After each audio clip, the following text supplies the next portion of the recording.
Is Star Citizen getting better in 2025? This year was supposed to be a year of playability. CIG said they were focusing on performance, stability, and content.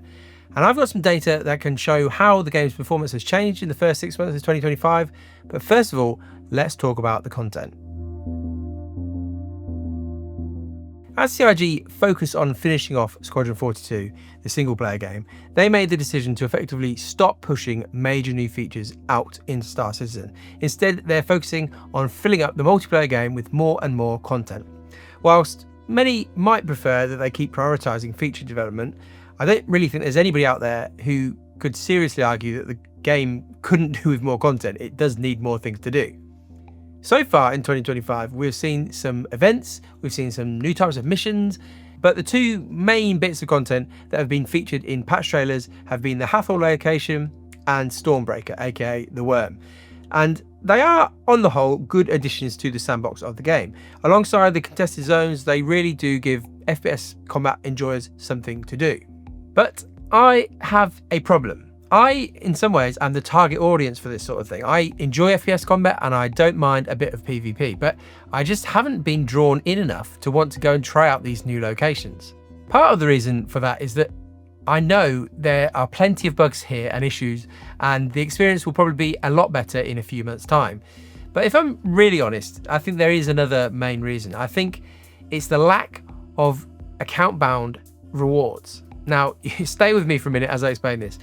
Over the last year or so, I've forced myself through in-game events like Save Stanton. I made sure I finished Supply or Die, and I did Hunt the Polaris, the mission at Invictus. Why? Because there were limited time rewards that I just didn't want to miss out on. And if I'm honest, I don't really care about the rewards themselves. It was just some sort of strange need to get these things. Fear of missing out, I suppose, is a powerful tool. But because now they're on my account forever, it actually felt like I was really playing the game. I wasn't just messing around with an alpha. Because they were permanent rewards, they felt worthwhile to chase, and therefore it felt worthwhile to actually play Star Citizen. Now, this isn't something really unique. Many multiplayer games keep you engaged with the lure of better gear or items that you can attain by playing the game. But for these sandbox locations, contested zones, Hathor, Stormbreaker, the rewards are not permanent and they will eventually be wiped, and some are unfortunately being wiped by accident each patch. Wicklow, the mission giver who allows you to trade in items and materials for rewards, is in theory a good addition to the game. There are some significant issues with how you turn the items in, but the major issue for me is that I have no motivation to do anything that will just be wiped away at some unknown point in the future. Now, maybe this is just me, and I'm not sitting here demanding that CIG changes everything so that I'm motivated to play the game. I don't think everything we do in the game should be rewarded by permanent rewards, but right now, with the game in the state that it's in, having a real tangible reward to play for can force some players, like me, to log in and grind through content. And I do imagine I'm not the only person who feels this way. Let me know in the comments. I'm sure that CIG has loads of player engagement data and they'll know if people are playing these sandbox locations.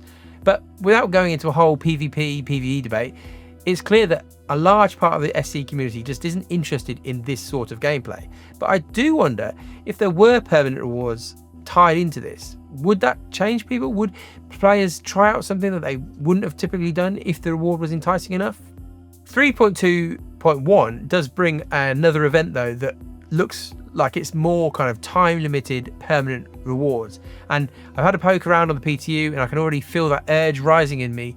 I'm going to have to work through all those missions and get those rewards. And CIG are obviously trying to balance working on sandbox events that will stay in the game forever versus global events that will run for a set time and then disappear. And we do, I think, probably need a mix of both.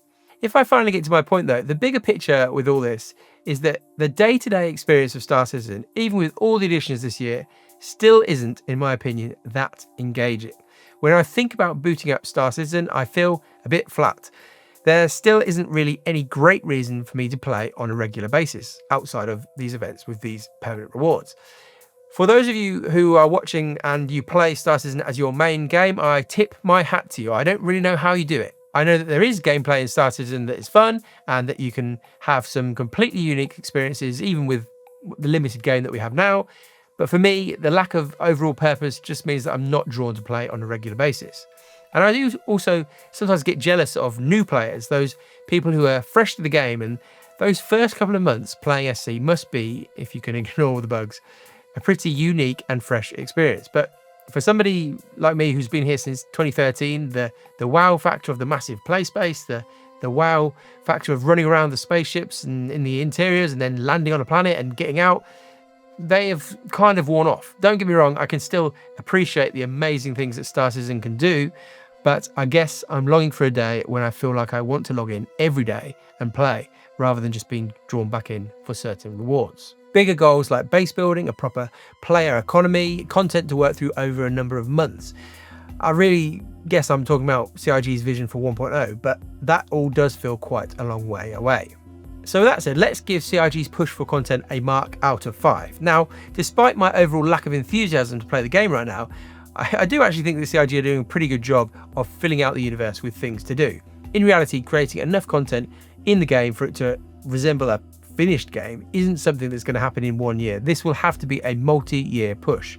But for a start, I actually think they're doing a good job. And for those of you, again, just touching on it, talking about the fact that all this content is combat and it's all PvP, I think we have to give them more of the year to actually let them fill out the different styles of gameplay, because it does look, again, coming with 3.2.1, that they are aware that they can't just do FPS combat gameplay all the year. So overall, I'm going to give them 3.5 Chris's out of 5. Next, let's touch on performance. Now, another big thing that was needed this year, and CIG obviously recognises, was a big improvement in performance. And fortunately for you, you've come to the one channel who spent the last 5 years benchmarking and testing everything in Star Citizen. So I've got data for you, data, and we're going to look at how the game has progressed through the patches this year. So if you've watched this channel, you'll know where I'm going to be. We're going to be in Lorville, and I've done testing for every patch through this year, and now we're going to show you them all in one go. And for those of you who aren't completely aware, this game, Star Citizen, is a unique performance profile. It's heavily dominated by CPU performance and CPU/RAM memory bandwidth, but effectively the faster CPU you've got and feeding it with quick RAM, the better performance you'll get. And so CIG's main job is to improve CPU performance, and without going too deep into it, it's the main thread of the engine that often is the bottleneck. I've done some testing not that long ago with the Idris, and you can see that basically whenever you're in the cities or in a massive space battle, the main thread is the issue. It's not the render thread that they talked about a while ago. The main thread working through all the physics, all the different things in the engine, getting everything pumped out so that it can go to your GPU, making sure all the logic is done. That is normally what the problem is. So Lorville is a good place to test, and you can see here a big graph. And if you look at the bottom, you can see that before 4.0, 324.3 was actually a horrible patch, and performance was probably a bit down there. And that was what we had before 4.0. And then when we went to 4.0, it actually was a bit of an improvement going around Lorville. We gained a few frames. And then 4.0.1, again, a bit of a bump in performance. And it suddenly looked like CIG were really doing it. They were really actually improving performance this year. All the promises that they had made, they were going in the right direction. Again, 4.0.2, an improvement in performance, very impressive. And it felt like this is working. This is what's meant to happen this year. We then got 4.1, and again, we're heading in the right direction. But after that, and over the last few months, as I suspect what's happened is they've just had to push content out. They've obviously had a lot going on with events that they've been pushing for, so things like Invictus. I don't think they've had enough time to really work on performance by the looks of things, at least. So after 4.1, we dropped quite a long way back in terms of performance.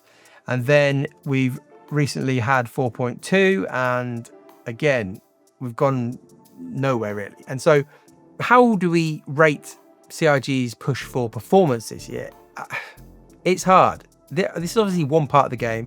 The way I do this testing is that you do multiple runs, because the servers themselves, there's variation of how many entities are on one or the other. So you have to do multiple runs to actually get any half decent data. So this is, from my point of view, accurate data.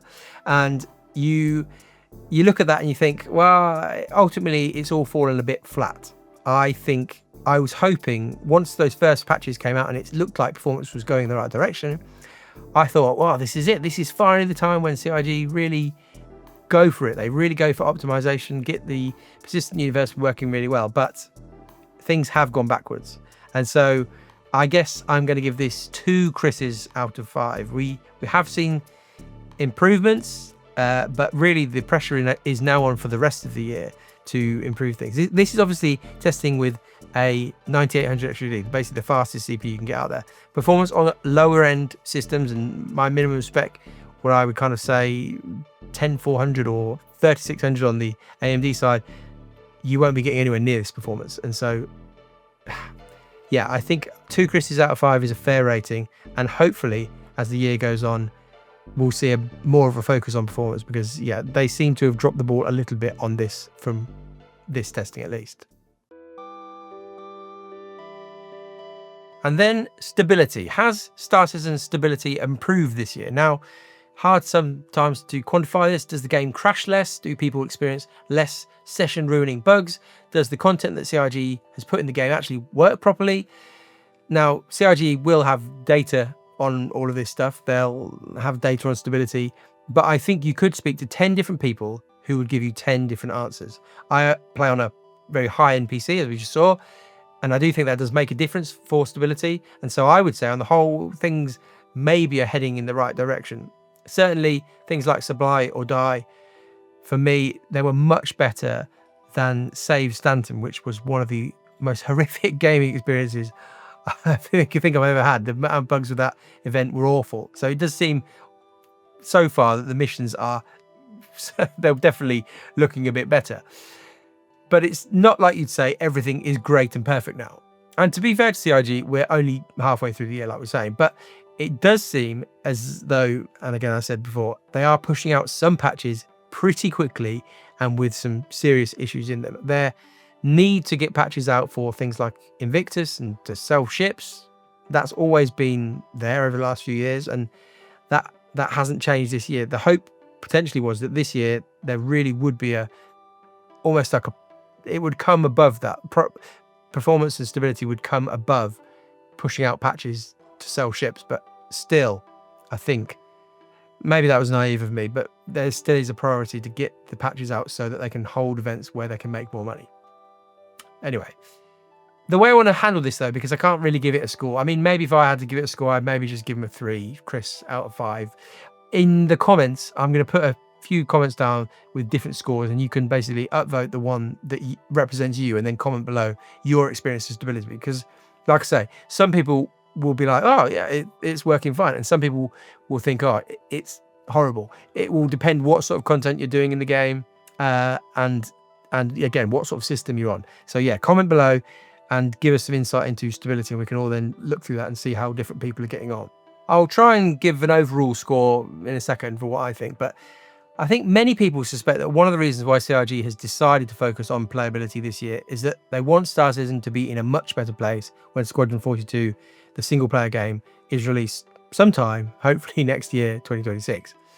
If people like the single player game, there's a decent chance they'll check out SC, and it had to be in a better place than it was. Now, as we reach the halfway point in this year of playability, I would suggest that things aren't really moving quickly enough. We are looking for a bit of an acceleration now for the rest of the year. Now, we don't have an in-person CitizenCon, and we know that in previous years that has taken up a lot of dev time to get demos ready for that and things like that, and just it's been a focus for the studio to get things together. So is it possible that in the next few patches, the patches over the summer and then going into winter in 2025, are we going to see better content that works really well? Are we going to see better performance and improvement on those stats that I showed there, and stability actually making a significant step forward? Who knows?